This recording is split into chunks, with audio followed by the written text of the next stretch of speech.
Welcome to another edition of the Commission Files. I'm Will Leach. And I'm Kerry Gregg. We're recorded and produced at Commission Christian Radio in Dundonald in Studio 2. Good old Studio 2, and thanks to Chris, our engineer, Studio's had a bit of an old upgrade, Kerry. It has? What was the banging about? I'm just delighted that it stays together. Right, okay. On a daily basis. Thrilled. I wasn't sure if you were making sure it was being held together. No, Chris probably will give me ever such a telling off later. Right, anyway, okay. We're thrilled this week because we're welcoming a very special guest. Jim Rea, the Rev Jim Rea, MBE, Methodist minister, pastor, storyteller, author, broadcaster, wit, raconteur, demon on a moped at one time, because I remember meeting you in a garage forecourt once, Jim. Peacemaker, negotiator, leading light at Commission for many years. Jim, thanks for coming in. It's lovely to see you. Yes, I'm not quite sure about that man. I haven't probably recognised him, but you've done well. Well, I can certainly, your reputation precedes you because I have met you today properly, but I did meet you once before, and he was a knight in shining armour, an angel actually that It's day. an archetypal Kerry story. Locked in the car park, this man got you out. Yes, he did actually, in the middle of Portadown. Absolutely. And I didn't have a clue where I was. Absolutely nobody's surprised. Anyway, glad that you're still being useful, Jim, after all this time. I'm going to take you right back to 1945 and the war's ending, and James Rea is born into a post-war environment. You were not a well little baby, and your father was worried if you were even going to make it. Yes, that's true, because my mother was heavily pregnant, and there were serious difficulties emerging.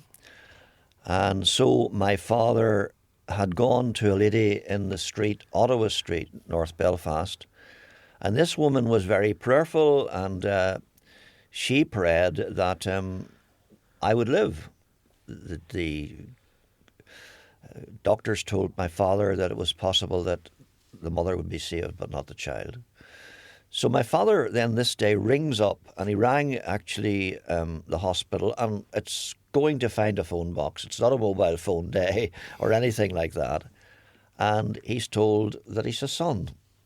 And he heads over to the Royal Victoria Hospital, and this man hands him the baby, who's me. And actually, that man was Professor Pinkerton. Now, I had the opportunity of meeting him later in life, and he was a great supporter of the East Belfast Mission. And when I launched my first book, his son came, and I presented it to him. And then my father took me back as a child, little baby, to the woman's house. And she prayed that I would be a preacher. Wow. Now, I can say this to you. I had no inclination of that or even thought about it in my early life. Growing up as a teenager in North Belfast, that wasn't on my radar. My mother used to say that clergymen were largely doctors who had failed. I've never heard that one before. No, I haven't either.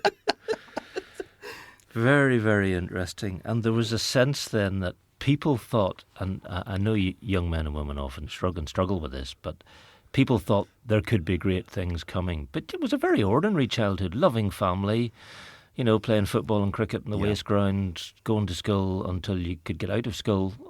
That was the young Jim, wasn't it? Yes, I lived in Ottawa Street until we moved to Silverstream and Ballysullen area. I was 9, and that was moving from a 2-up-2 house to get a house with a bathroom, and to live where there were fields all around you, and to meet young men who were of different religions, who played together, who got on well together. So my life was winter playing football up the back field, summer playing cricket with a cork ball in the same back field where we cut a wicket. So it was all very, very good, except for school, which I kind of lost my way a bit with school, and always at a later point in life thought I should have valued education a bit more. Why do you think you felt like that? I think that I went into a secondary school, and some of the teachers, I think male teachers, had come from army backgrounds, and they just ruled the class very largely with a cane.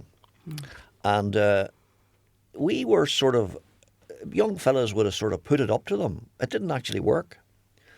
So in the class, it was more about keeping discipline than it was about teaching.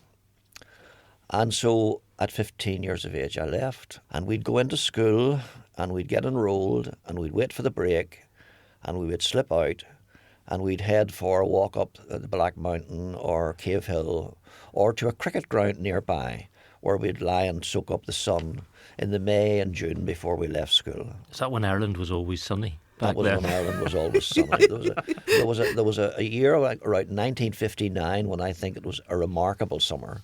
From Boxing Day to the end of September, the weather never changed. My goodness. Yeah. I'll have to look that up now.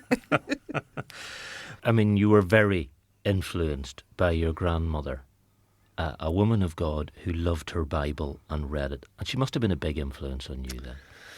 Yes, my grandmother, she went into the mill at about 12 years of age to be half-time worker. And yet she was a remarkably intelligent woman. And I still have letters that she wrote to me, and her writing is beautiful, you know. And she became a mill worker, and she lost.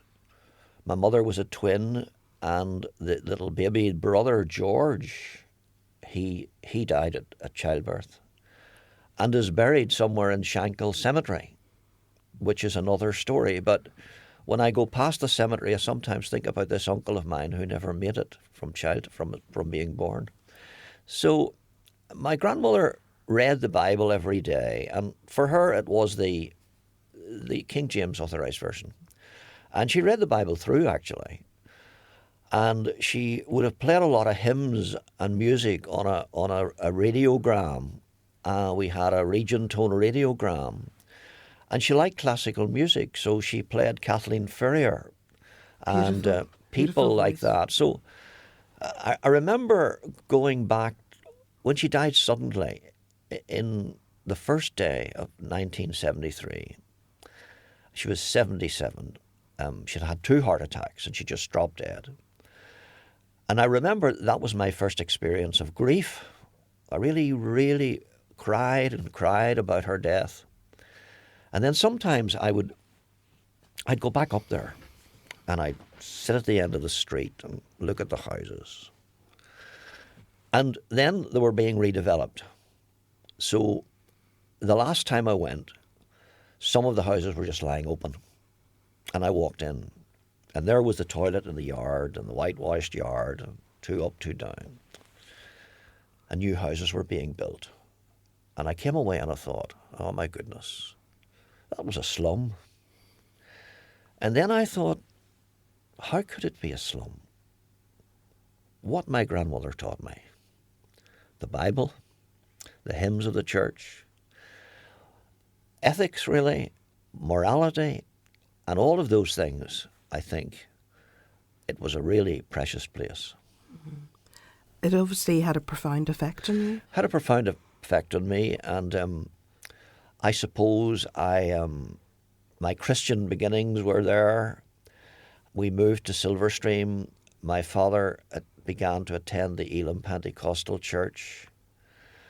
I look back on this because around 1959 there was a watch night service at the church, and after it was over in the early hours of the morning, I committed my life to Christ. Now, I've unravelled that a bit because I wondered, did I turn up to be saved? In the sense that I was a Christian, but I had to make some public profession of some kind to declare my faith. But to say that that was the starting point, I'm not sure. It was certainly the moment of assurance and the moment in which I was able to say, yes, I'm following Christ.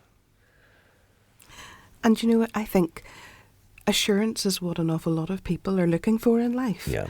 And you, just by saying that, I think that might actually have really spoken to a lot of people, because a lot of us in our journey, in Christian journey, those people who are listening who are Christians, they'll know themselves that sometimes you just wonder, do you get it right?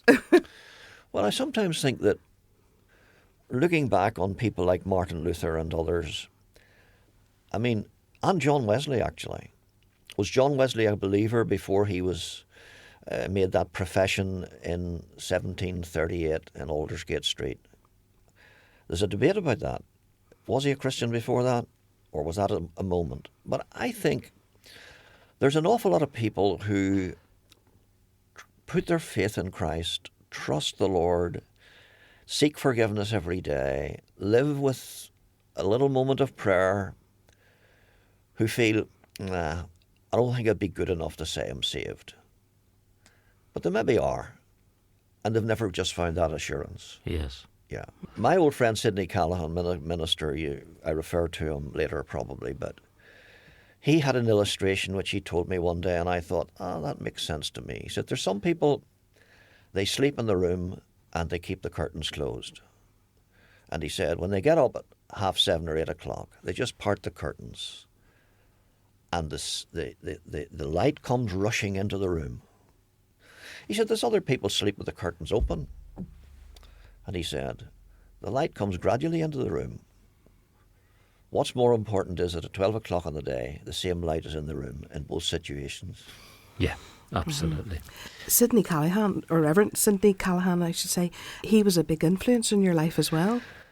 Yes, he was, because I was going to a Pentecostal church and the young people tended to drift away. And a friend of mine once asked me, he was related to me, sort of second cousin. He asked me to come to the Methodist church, and he did something that was very important. He didn't only ask me to come, he said I'd wait for you outside the door. Because I think that's a very important thing if you're inviting a person to a church. Just don't hope that they'll walk in and find you. Just stand at the door and wait for them. Help them over the threshold. Yeah. Mm-hmm.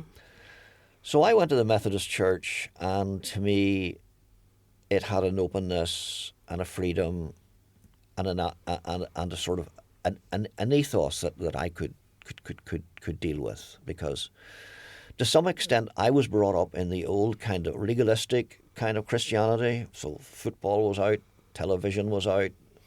There were certain things that were just not the done thing, and these were not really acceptable within the Christian parameters.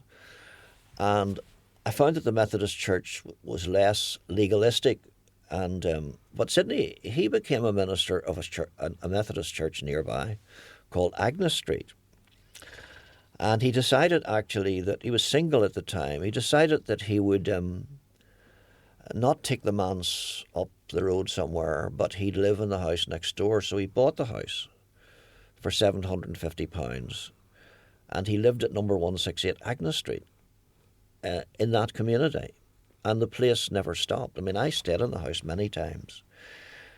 But he had a couple of things about him. He was very radical in his approach to life and extremely caring, and a very, very good communicator. And he became for me a role model. But he suggested to me that I might become a Methodist local preacher. Now, there were exams involved, but as far as I was concerned, that was a hurdle. And I'd gone to an earlier service conducted by another well-known Methodist minister of the day called Wesley Gray, and he asked people to come out and commit their lives to Christ if they were looking to do something else or they thought there was something ahead of them, and I was one of them. So I began to study, really, and I probably started studying when I was about 18. And I entered the Methodist ministry in 1967, which was a few years later. But I had to get myself to a level of education that would get me in the door. So I've never regretted, actually. Mm-hmm. You also acquired a family. You know, you met and married Carol. Yeah, married Carol. Carol was, she was in the choir, and we... Dangerous place to be with a young minister. Yeah, well, I was just in the congregation. So probably sometime about when I was around, I think about 20 years of age, we became a couple, and she was my girlfriend. And we got married sometime after I'd come out of college, which was when I was 25. And Carol Carol was with me from about 1966, 1967. So I never regretted that, because she's become a tremendous woman in her own right. How long have you been married for? I've been married for, in this coming year, 54 years. Brilliant. So we've got all. It's a very good relationship. Yeah. 3 children, a clatter of grandkids. I have 3 children. I've 2 daughters, and I have a son, and they're all married, and we've 6 grandchildren. They all live in East Belfast, where we live, and that's an amazing blessing when you get older, because I come across so many people and their children are out of the country, and they get sick, and it creates all sorts of difficulties. So I must say that for me, it's a wonderful thing that they're close at hand, and they're all friends, which is another good thing. Such a blessing. As a Methodist minister, you will have moved round different congregations. That's what the denomination is known for. Mm-hmm. So you've been in rural Fermanagh, you've been in the Newtownards Road in East Belfast, you've been in a host of other places. I was in one appointment for 21 years. You just break the mould, don't you? Which that is very unusual within the Methodist Church. Well, if you were in those days, there were certain people in the Methodist Church, the mission superintendents, the principal of the theological college and the tutors, Department of Home Missions, and you just can't change these people around. Mission superintendents need continuity. So I was an assistant minister to a very famous minister called the Reverend Dr. Hedley Washington Plunkett for 2 years. I went to live in Fermanagh. I hadn't a clue what silage was. I thought it was a perfume because it was left on my hand by the farmers every Sunday. I would have been allergic to it. That's good you weren't. So I was living in Fermanagh in Irvinstown. Actually, it was a wonderful, wonderful experience. I was there for 6 years, and it was. I had several churches, and then there was a change. But I had a church in Trillick, which was a remarkable place, because the very first Sunday I went to Trillick in July, there was an orange service in the afternoon. So this guy comes up and he's wearing the orange sash, and he says to me, "Now, Reverend, would you be saying anything today about Roman Catholics?" And I said, "No, I wouldn't be." He said, "Would you be saying anything that would be a bit political?" I said, No, not at all." Oh, he said, "I'm relieved. There's 2 Catholic fellas in the band, and we wouldn't want the minister to offend them." Isn't that interesting? Which we were all automatically thinking. So where's that this was going to go? George. Yes. Yeah. That was George Henderson, who lived in an integrated County Tyrone village where it wasn't free from trouble, but people had tremendous respect for each other. And that was true in Irvinstown. People lived side by side. And when you have divided communities like you get in Belfast, where a line across the street tells you who's who, Irvinstown and Trillick and those towns and Pettigo weren't like that. Yeah. You have had experience of working with people through the Troubles, and I know that you've been touched very deeply by it, with losing different people that were very close to you. How have you dealt with unforgiveness or forgiveness? I'm being quite personal here. Have you found it hard to forgive? For me personally, because I'm the pastor to the people and the empathizer, I feel it's the edge to forgiveness, the real edge, the real hard edge to it is theirs.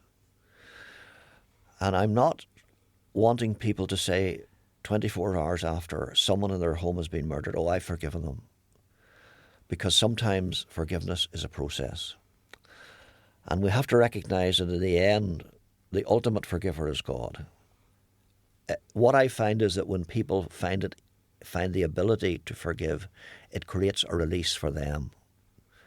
But I've been here a long time to talk about situations that have been very, very difficult. And paramilitaries, I've done funerals for paramilitaries. I've been involved in a funeral with a police officer, and also ordinary people who have been killed. Yeah, and I mean, you ask yourself the question, when I see the Northern Ireland Assembly now working, I think, what was this all about? You know, and I look back to the days when Faulkner, Prime Minister Brian Faulkner, sat down with the SDLP and they formed a government. And I think the people who brought that government down, in retrospect, may be looking at it and thinking, we should have done it and made it work. I think that government was broken too quickly. Given that you were raised to have respect for your neighbours, given that you were raised to not think of anybody as an enemy, I'm going to say it bluntly, you were raised not to have a sectarian bone in your body, and yet you lived in these areas of great conflict where people, and ministered there, where people were hurting. And at times you had to make connections. Yes. And have conversations that I imagine were quite difficult for you, but also difficult for those who relied on you as their pastor, because you were thinking, otherwise what changes? Otherwise, does this just keep going on with all this pain, hurt and death? How did you even begin to approach when you had to walk into a room with people you knew had power, but maybe didn't entirely respect for what you knew they had done? Well, my first experience was that I was asked by a man called Sam Birch, a minister, in the early 90s, would I meet Sinn Féin? I'd been meeting the loyalist paramilitaries for quite some time in East Belfast, namely the UDA, but this request was made, and I went into a room, and there was Gerry Adams, and there was a situation, and I don't want to use it here because the person's family don't want me to use it, but there was a person I knew that had been killed. And the mother of this person had actually made a contact with Gerry Adams and had given him a Bible. And so in order for me to connect with him, I said, I know someone who knows you. And he says, oh yes. She gave me a Bible. And then she said, you probably don't believe this, but I do read it. And I said, well, I didn't say anything, but I thought, well, that's not my judgment. That's not my judgment call. The interesting thing about the paramilitaries is that they are very respectful. I mean, there's nothing, their language is perfect. There's no swearing. And we talked. And those talks went on for quite some time. There was one point where they told me that they would be willing to, the UVF told me that they would be willing to declare a ceasefire if the Provos would do the same. And I was working through some of the priests at Clonard, and this proposition was put to them, but they just weren't ready for it at that time. So, I don't know, I think looking back on Irish history, it's very complicated. And we've done terrible things to one another. I recall a situation when the Ormer Road bookies, the 5 young men were killed in the bookies. And I had a nurse in my congregation. She's a young nurse, training at the city hospital. She'd just become a fully trained staff nurse. And she came to me and she was very broken. And she said to me that she had to sit in the room with a 15-year-old boy who was dead and just sit there in the room in the city hospital until his parents turned up. And she was completely traumatized by this. And how we dealt with it was I took her to a Catholic priest in St. Malachy's. And she sat down and she told him, this was not done in my name. And so often this has been the case where people say, this has not been done in my name. And That young woman has gone on to be a very effective nurse. But I had a young fella. He played goalkeeper for the football team, the boys' brigade. When he would go to school, he'd meet a man at this Crazy Prices shop, and he was a security man.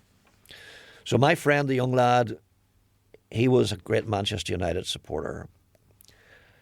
And when he'd go round to school, he'd talk to the man at the gate.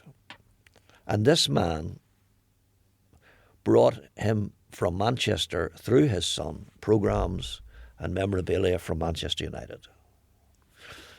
And then one night, this man was shot dead by loyalist paramilitaries. Innocent man. And my friend, the goalkeeper, he actually saw a young man riding away on a bicycle with a mask. And that brought about another situation where I went with him and talked to the parish priest. But he was deeply hurt by this man who he was fond of. So there are stories like that maybe haven't yet been recorded, but they tell us that there's a sense of humanity in people that can be expressed in terrible times.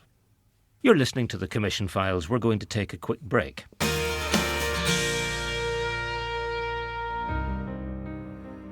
He was a prince in Egypt, or so he thought. Mother, Ben has told me I'm not your son. Is that true? Then he met God in a burning bush.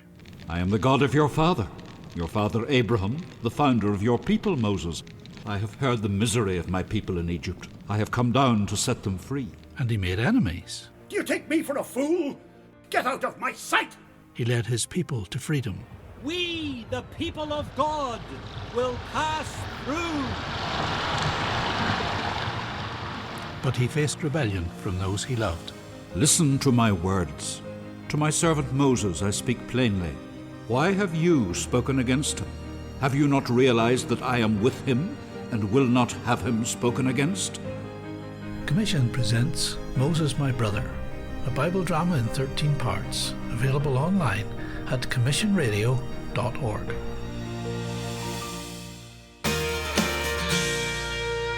We're back with the Commission Files and we're chatting with Jim Rea. I know that you've stood with people at the scene of where terrible things happen and shed real tears. I know that you've watched bodies be brought out of bomb sites, whatever, and shed real tears and wondered, when does it ever end? And yet your focus has always been on what these people need is Jesus. They need the person of Jesus, the transformation of the gospel. So I'm going to take you to East Belfast and the mid-80s and the birth of East Belfast Mission. People think East Belfast Mission, that's that big building with the plants on the Newtownards Road. It certainly wasn't in 1985. It wasn't.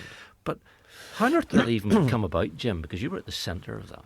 Well, it came about in a most interesting way because there was a couple who always came to church on Sunday, and he would always shake my hand warmly and off they'd go. And then one day I got a phone call from his wife, and she said, I just wanted you to know that Tommy's in hospital. Well, Tommy had a little bit of a corporation, as we say, and I thought he's probably in a heart ward somewhere. I said, well, where is he? Is he in the Royal or what? No. He's in Knockbracken. He's an alcoholic.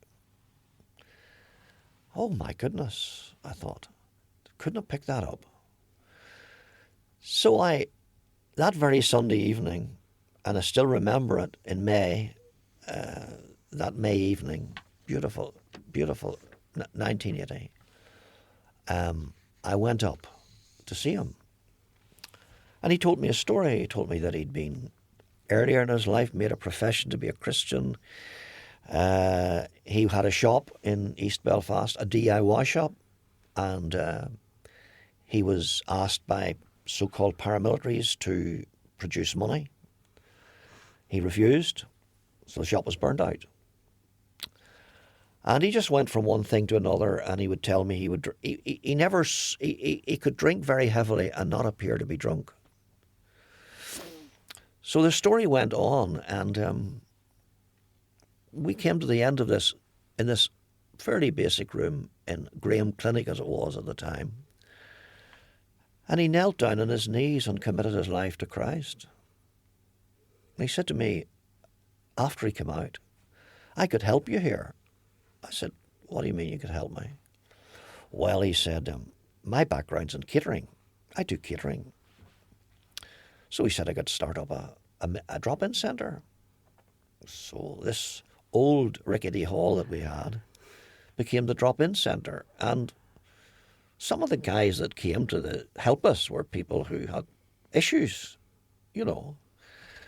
And we could never have it now because it would have -5 scores in the doors. You know. Health and safety. You wouldn't have any bananas. stars at all. None. So he would 3 potatoes, a couple of spoonfuls of beans or peas, a few sausages, about 45 pence at the time. There's your dinner. And all these people came. Unbelievable. They just came from nowhere. And then you'd say to some fella, where you go? I know where to go. I'm not anywhere. So Tom, we saw that there was a real need in this area because this was a traditional Methodist church, and it was good. I mean, in terms of the numbers that turned up on a Sunday against today's situation. So it came to the point that people were coming in the day centre, day in, day out. And a senior civil servant came to me and said, you know, do you ever think about building a hostel for these people to live in? But prior to that, there was a feeling that we should become the East Belfast Mission. Now, there's an explanation. Because a mission is a charity, you have a bigger focus, higher profile, more ability to get money from all sorts of sources. So in 1985, on the 23rd of November, on the same day as the massive protest at which Dr. Paisley said no, no 3 times, the City Hall, the East Belfast Mission opened. Now, the police came to him in the morning and they said to me, you better cancel this because nobody's going to get to it. Really? And I thought, well, maybe it would be an idea. And I said to Sidney Callaghan, I said, Sidney, he was working with me then as a sort of a helper. I said, Sidney, I think we need to close. He says, no. He said, let me tell you this. The East Belfast Mission will be here when the Anglo-Irish Agreement is history. He wasn't wrong, was he? And so we started off with a number of things. I had a visit one day from the PA. He just appeared. He was PA to the Prince's Trust. And he appeared and he said to me, we're really concerned about education in this area that's undervalued. And he said, would you think of opening a homework centre? And I thought, yeah, we would. But we didn't know where to put this homework centre. And we looked across the road and there was a building vacant. It was up for £27,000. Well, got the money, renovated the building and became a homework centre. And there's amazing people about that. I mean, one of the young men that was part of that homework centre is a young man called Jason Nicholson.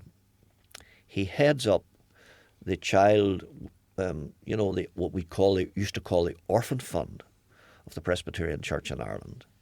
And several of the young people who had to do their homework on the stairs or with a dog on their knee are now graduates from universities. I can cite 2 accountants and just the raising of, and the local schools, I mean the headmistress of Ashfield, Heather Reid, at the time, they were fantastic. They offer us teachers, would come on their voluntary, more or less, and would come down and we'd be there until maybe about 7:30. And they would get a little bit to eat, or they'd come back up, you know. And it really worked. It really worked. It just sounds tremendous. I mean, East Belfast Mission is a real pillar in the community now. It's a guiding light. It's a beacon there. Yeah. You know, I've written a story about this where I say that the person who started the East Belfast Mission, Tommy Coy, he was the man that sparked it. And I often said of Tommy, he believed in a committee of 3 with 2 absent. I've never heard that. That's very good. And he pressed ahead. And I mean, and then, of course, my other little story about people who are not known is that who discovered George Best? Well, the BB captain called Stevie Rutherford, a remarkable character. He would referee football matches and he'd be in his suit. He referee football matches in a suit. As you do. And one day, he lived in the Craig estate, and one day he's watching a football match in the green, and he sees this remarkable player. So he contacts Bob Bishop, the scout of Manchester United, and he says, there's a young fella called George Best, and you need to look at him. Stevie Rutherford. Oh. My. Jim, I've just been in awe listening to you about your different stories that you've been telling. I have really enjoyed reading your Memorable Moments book. How did these books come into being? Most interesting because, as you know, and Will would know, I would have been regularly on Thought for the Day on Radio Ulster and also doing a similar thing for Downtown Radio. And I always thought about writing a book of stories, but it never really clicked with me. And Derek Bingham, the late Derek Bingham, was a very good friend of mine. And Derek and I would go out and have coffee, and he'd say to me, Jim, you need to write a book. And he knew I was interested in cricket, and he said to me, you could write a book on sort of outside the boundary, you know. But that wasn't the book. But anyway, I'm in Esty Bells. And the guy I was going to see didn't turn up, or I must have messed up the arrangement. And I'm walking out, and Cedric Wilson is sitting and having a coffee. Now, I knew Cedric from his political background, and he invited me to join him, and he asked me what I was doing. I asked him what he was doing, actually, and he says, I publish books. Would you not write a book? And I thought, well, my goodness, I don't know about this. So he kept pressing me about it, and then I sent him some scripts, and he said, we could do this. Now, self-publishing is not a profitable business, but he said, we'd get sponsorship. So 5,000 books would cost you £18,500, which is not a lot of money when you look at per item. And he said, if we get the money, we'll do it.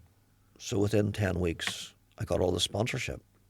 I wrote the first book on the condition that there would be no money whatsoever would come to me. So the first book enabled me to produce the second book. The second book enabled me to produce the third book.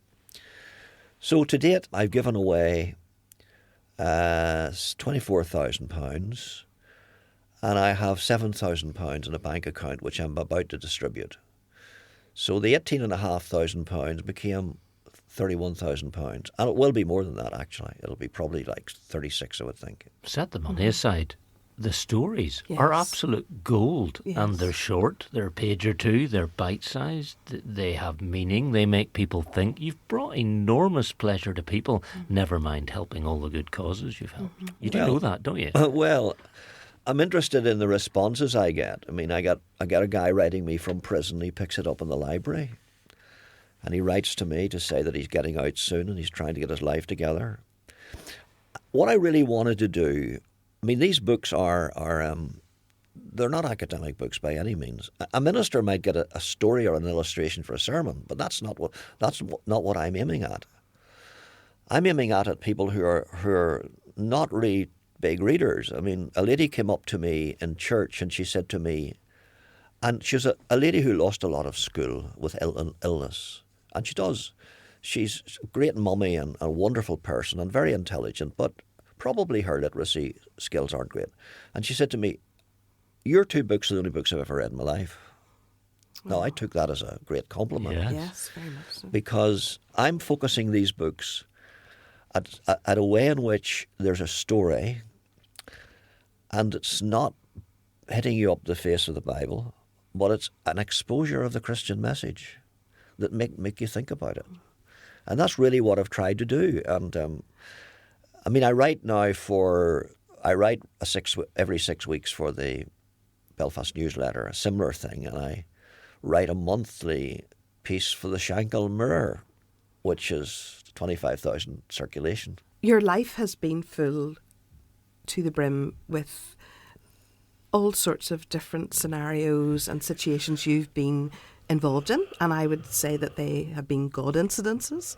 Certainly from what you have been telling us, you can just see how God has placed you in all of those different places and prepared you ahead of time, and I'm sure you can see that and you're so thankful to that. But in these stories, it's for you to be able to remember all of those, that just blows my mind. Well, I don't know what that is. My father had that incredible ability to pull stuff out 30 years ago and tell you about it. And I think I haven't this stuff written down. I have bits of it written down for thought for the day and stuff. But You must have a wee book. I don't have a wee book. Do you not? If you have an idea in the middle of the night, it's Oh, gone I have an by 8 idea in the o'clock middle of the morning. Oh, I have an idea in the middle of the night. I'll be writing it down. Yeah. Yes, of course I will. But they just come to me, because I'm now having to write fresh stories that aren't in the books, but will never be good enough, I think, for a fourth book. So that's my feeling. You do love a bit of alliteration. Reflections from the road, 2 hours. Memorable moments, 2 M's. Stories from the streets. I just don't know where you go next. Yeah, I don't know where I go next. Well, what would be the story that would actually be your legacy to your life? What I could tell you is, what story in my book or any of my books do I think to be the most wonderful story? Mm-hmm. Well, I had a friend in the ministry called Ted Edwards, and Ted was a character, and he became an old man, and he did what many a minister does. He goes and he helps in another church, and he's a member of the Newtownards Mission. He's asked to do the prayers of intercession, and he's praying. And in the prayer, he prays for Terry Waite, and he prays for his release. And when Terry Waite was released, he tells it in his book, does Terry Waite, in his autobiography. He's sitting there, lying in bed, with a crackly radio that he's put together with sellotape that his captors have given him. And he hears this old man praying for him. Wow. It had been put on the BBC World Service. And the most wonderful thing is that when Terry Waite was released, he contacted Ted to thank him.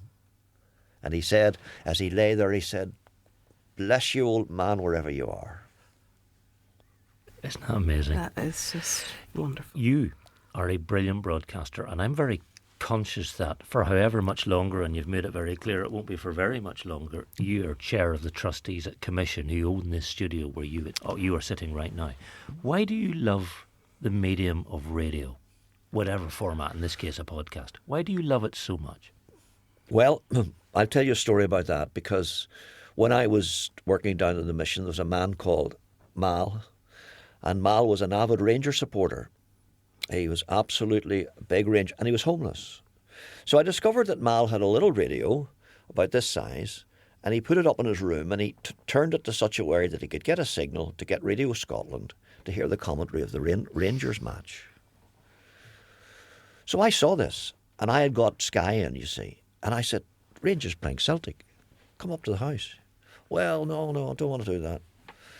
And I pressed this. Now, I thought I was living in Cypress Avenue, and it was a sort of the leafy suburbs, and I was thinking, well, maybe he doesn't want to come up to the house, but that's not a problem. I pushed it again. No, he says, "I'll listen to Rangers on the radio. Rangers play better on the radio."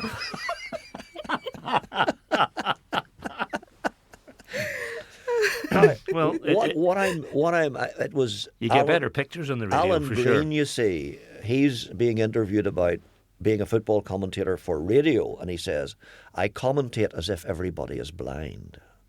And the wonderful thing about the radio is that when you talk about a street in East Belfast and a chip shop on a corner and a load of people standing outside and one woman with a red coat that doesn't look terribly well, everybody sees that in their mind. It's the creation of pictures, which is the remarkable thing about radio. And that's why I'm very keen on radio, and I think it's a wonderful medium to connect with people. You don't have to sit and focus on a TV screen. You know, it's not like a TV screen. You can be in the car, you can be doing the ironing, you can be doing lots of things. And I think I suppose everybody thought when television became what television is now that radio would be gone, but that's not true. Well, I have to say, we're sitting here making this podcast partly because of the encouragement you've given me and the people who've helped me, so thank you for that. I had whatever career I had, partly because of the times, and you won't remember this, when you told me not to give up. So thank you for those special moments whenever I thought, why am I doing this? I'm not getting anywhere. I love the fact that your favourite quote is from Corrie ten Boom. Yeah.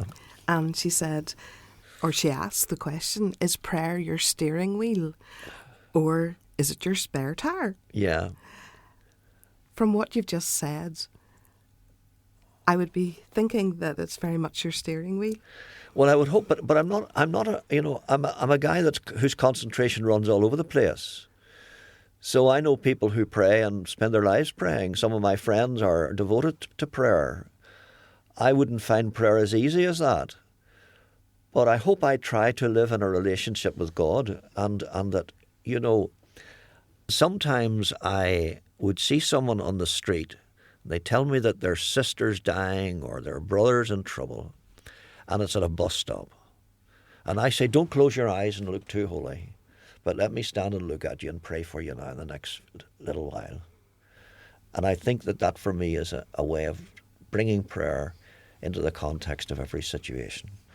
You retired in 2010. It's coming on 14 years now. You seem to me to be as busy as ever. I know you still preach, you're writing, all those things you were talking about writing.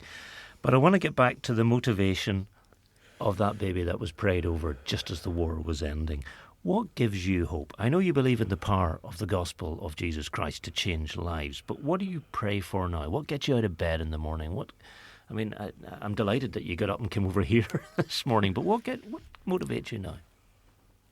I'm a sinner, just like others. I am unworthy, but I am absolutely transfixed by the person of Jesus Christ.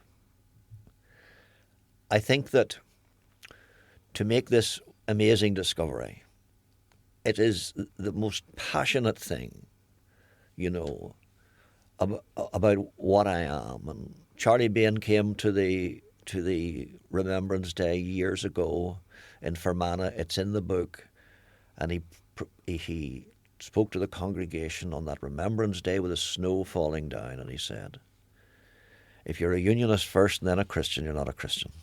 If you're a Republican first and then a Christian, you're not a Christian. And he explained that you could be a Republican, you could be a unionist, you could be an Orange man. But the central thing that drives you is not the church, because it doesn't always cause me great joy, or not the institutions, but the person of Christ and the desire to promote the wonderful truth of the gospel, which can be transforming and also brings tremendous hope for the days ahead. That is my philosophy. Jim, in the course of the last little while, we've listened, we've laughed, we've giggled, we've been moved, and we've been challenged. I can't thank you enough for coming to the Commission Files and being a part of it. It's been a pleasure. Thank you. It really has been a pleasure, and I've enjoyed every moment of this interview, so thank you, Jim. Thank you. Pleasure to be here. Thanks so much for listening. We're made at the studios of Commission Christian Radio in Dundonald. You can check us out at commissionradio.org, and of course we have a Facebook page. And please do encourage others to listen and follow us, and if you feel led, write a review. And don't forget our sister podcast, Inspire to Act from Thrive Ireland, and there's more details about that on thriveIreland.org. And we'll both see you soon. Bye. Bye.